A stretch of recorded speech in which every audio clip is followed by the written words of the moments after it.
Let's get started. Please join me in welcoming our first speaker, Mr. Narsimhan Santanam, Director at Energy Alternatives India. He is starting today's webinar with introduction and status of CBG plants based on Napier grass and paddy straw. The stage is all yours, sir.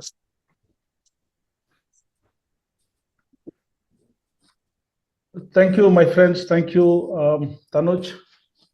Pleasure. Good morning.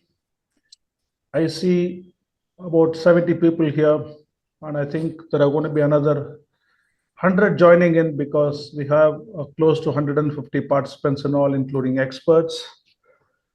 A warm welcome to all of you. It's such a pleasure to be seated where you are and still be able to talk to experts from around the country on such a valuable topic.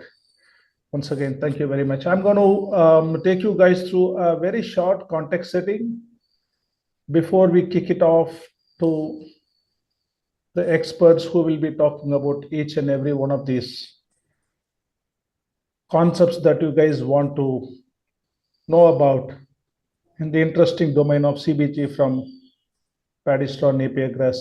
Can we have the slides, please?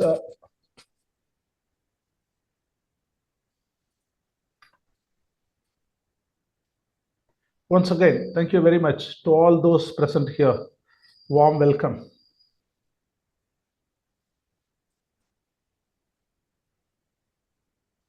All right, I'm going to take help from the hosts while they flip the slides around. Just wanted to set the context for today. We have a full day of 15 expert speakers from every part of the value chain. But it's important to know why we are here. I'm sure many of you already know something about CBG. Some of you have probably heard about it, want to know more. So let me take the next few minutes to set the context. Can we go to the next slide, please? You see, as part of EEAI, which I co-founded in 2008, so that's 16 years back. All the time we have been working with biofuels as one of the key areas of our work. And until 2017, when it came to anaerobic digestion, methanation, whatever you wish to call it, we were only talking mainly of biogas. There were a few people who were enriching it, upgrading it, and making methane, but it was predominantly biogas that was being produced and mostly on small scales. From 2018, in fact, I would think the word biogas seems to have disappeared from the Indian digestion waste to gas vocabulary, and it's been replaced by CBG, compressed biogas, which in a way is an interesting term because it is not really biogas anymore, not the biogas we spoke about at least, but it's natural gas, which is what it is called, by the way, in Europe, RNG, but we call it for some strange reason compressed biogas, and we will stick to it. So from 2018 onwards, all we keep hearing about is CBG, and there is a reason for that. Can we go to the next slide, please?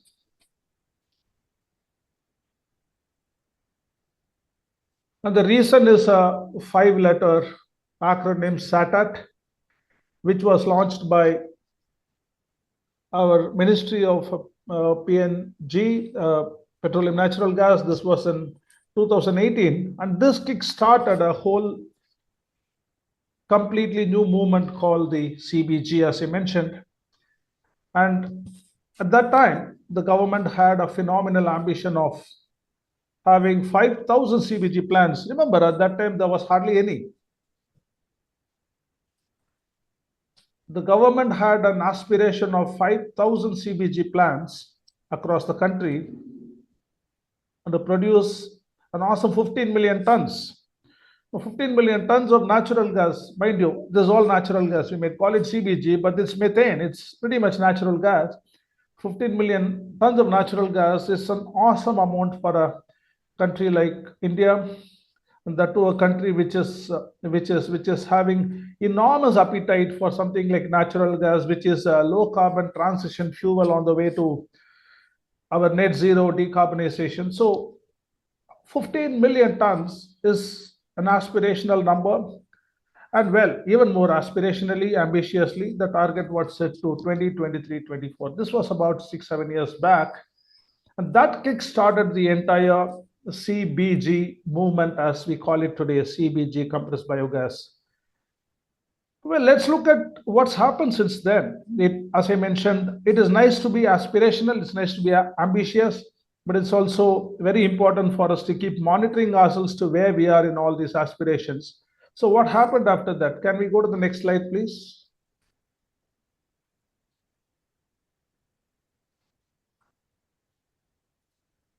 Next slide, please. So that was, well, 6 years back, October 2018, and we are in December 2024. And well, the numbers we see in front of us are not very pleasing, not pleasing at all. We have, in terms of operational plans, somewhere in the range of 100, which is just 2% of the grand ambitions of 5,000. And in terms of amount of CBG produced, that of course the estimates are varying, but our estimates suggest it's somewhere around 200,000 tons per annum, approximately 0.2 million tons, which is just 1% of, slightly over 1% of the target. So, well, we started with great intentions. I think all praised, all appreciation for the government. We need to be very ambitious, but after the target period, we see ourselves doing pretty poorly in that. Can we go to the next slide, please? Why is obviously the question that many of us will have. Some of you obviously probably know the answer, especially the experts who will be speaking today. Some of you probably have heard bits here and there, but from the research we did at EAI and put down the 5 top points. These are the ones. First, one of the core feedstocks that was being attempted, municipal solid waste, as well as its other waste materials such as animal waste, especially cow dung and the poultry litter. These simply weren't enough, and even where it was available to some extent, the availability was pretty unreliable, volatile. No way you can run a large industry with this kind of a feedstock supply chain. These were doing well when you were doing it on small scales at Gobar gas plants, but when you're talking about a large industry being built, these 2 feedstocks weren't enough, simply not enough. Then we went to other feedstock. I think starting sometime around 2020, people started looking at especially paddy straw, Napier grass that we will be talking about today as feedstock. Neither of these has been able to so far, that is what we are going to see today. The future is what hopefully we'll see today. But so far, neither paddy straw nor Napier grass has been able to scale to anywhere near what we want.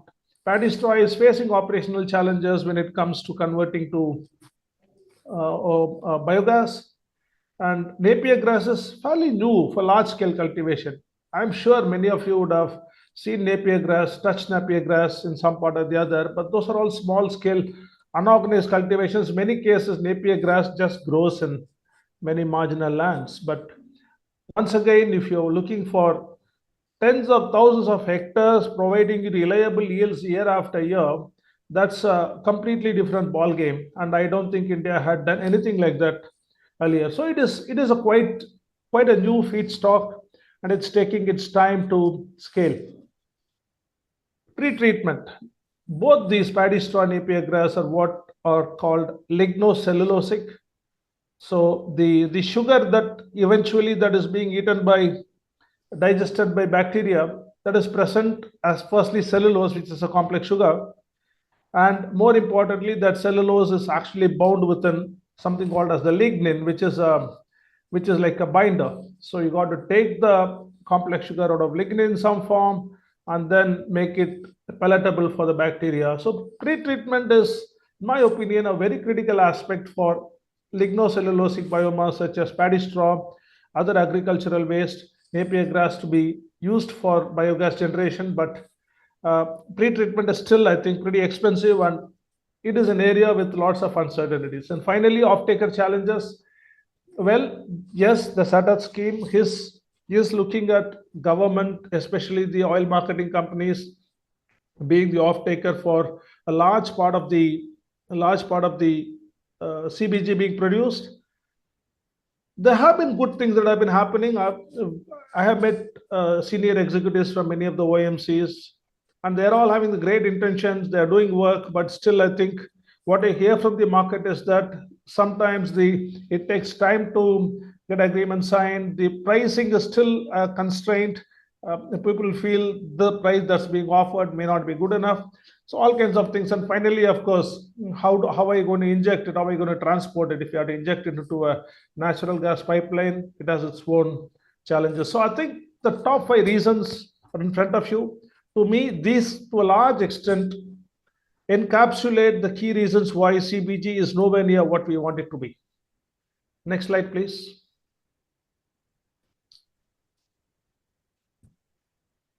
All right. As I mentioned, you see, I appreciate the government for all the poor target meetings we have done. I appreciate the government for having a great ambition. I think intentions are very important.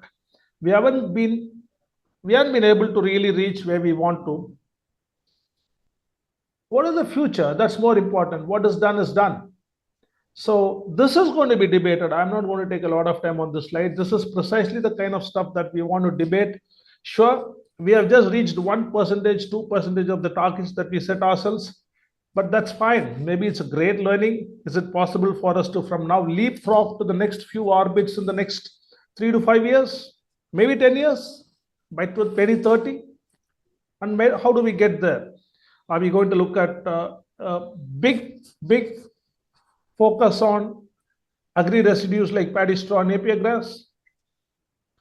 Are we going to improve the economics by monetizing or enabling the monetization of all the byproducts, be it all kinds of fertilizers that are being produced, and also why not even the CBG, even the carbon dioxide that is being produced as a byproduct? Can we monetize everything? Pre-treatment and digestion technology itself, especially if you're going to use different kind of feedstock like lignocellulosic feedstock, what kind of innovations can drive us there? I know some of the companies here, companies like GPS, people who will be talking later today, and a few others who will be talking. They have used a tremendously leveraged digital and IT for improving the economics, yields, efficiency. Is that the way to go? And well, is there a possibility even to use something like artificial intelligence to drive the CBG sector? And finally, different business models. You see, CBG isn't just energy, CBG isn't just economics, CBG isn't just fuels. CBG is also rural economy, which means should we look at a different way of looking at the whole business and derive different business models to drive us there. So these are questions I really feel are important questions. I'm sure many of these will be debated very well today. These are important questions for us to take CBG to where we want it from where we are today. And I'm hoping that we get good discussions on all these today. Next slide, please.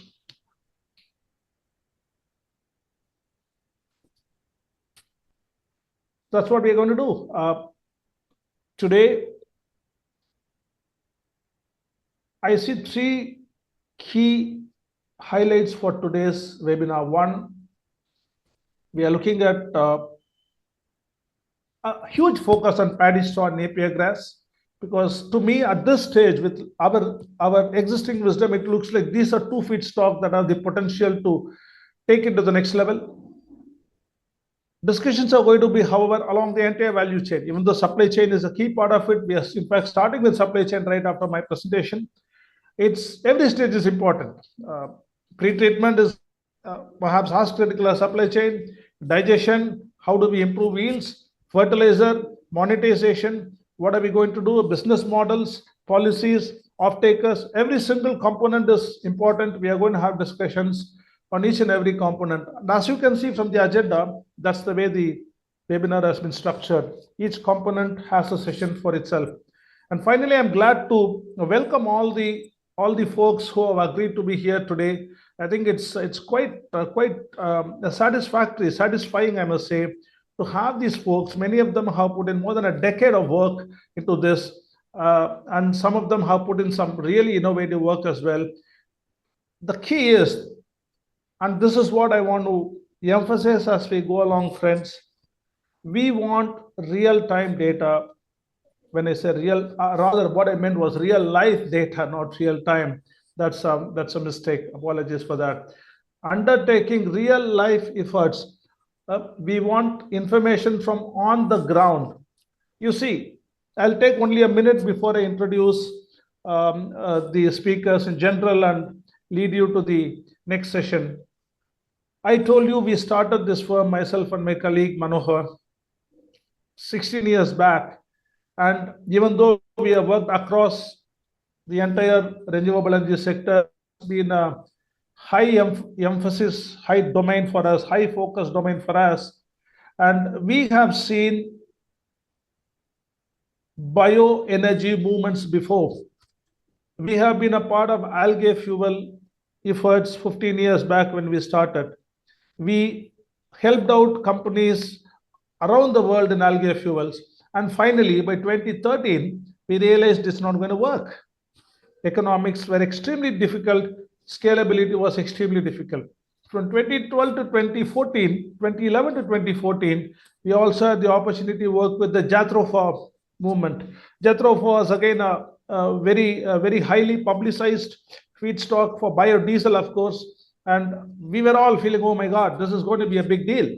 And as many of you guys who had been in that sector during that period know, Jatropha also really overpromised and underdelivered. Now, we have been through this. Bioenergy has tremendous potential for India. At the same time, it is important for us to be realistic about anything new we try in bio. Any new feedstock, any new technology, it might look easy in the lab when you try to take it to the market, and when you're going to do it for tens of thousands of hectares, maybe a few million hectares, and for over 30, 40 years, the deal is very different from doing it for a few kilograms inside a small lab. So I'm hoping today, in fact, more than anything else, that we have with us, they're able to share some real life efforts, experiences, so that we take back, all of us take back. I know a large number, we have almost 100 people right now. Large number of these are businesses who want to invest.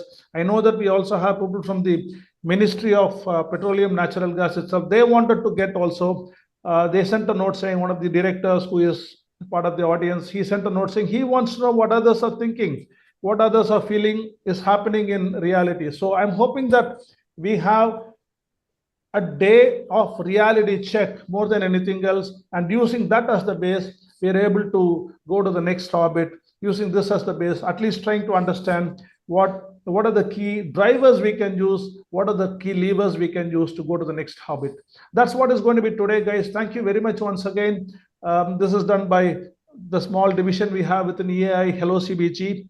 We created it some time back because we wanted to have a very high focus on something that big businesses like Reliance and others are talking about, looking at investing hundreds of millions of dollars into that, and thousands of entrepreneurs around the country are keen about. We thought we should have a specialized division which can provide them very focused intelligence. Thank you very much.